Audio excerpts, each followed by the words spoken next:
Мына қазіргі қоғамда не болып жатқанын бәрін TikTok желісінен көріп отырамыз. TikTok желісін ашып қарасаң, қазір барлық жерлерде, барлық жер болғанда, именно ойлаңыздар. Кешегі мынау Ақбөкен атуға рұқсат берген жерлер, Ақбөкеннің негізгі тұрақты жерлері, мекендейтін жерлері қазір суалып жатқан жерлер, ағайындар.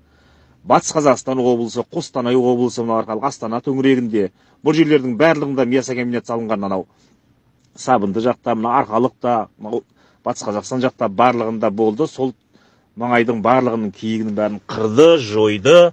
Ал енді осы суалып жатқан жерлердің сыртынан қарап отырып, бұландай ой туып тұр. Кайтейін қайран, аң жатқан жерлер, аңдары құрып, қан жатқан жерлер, анасын атып, еттерін сатып, құралайларды зарлатқан жерлер.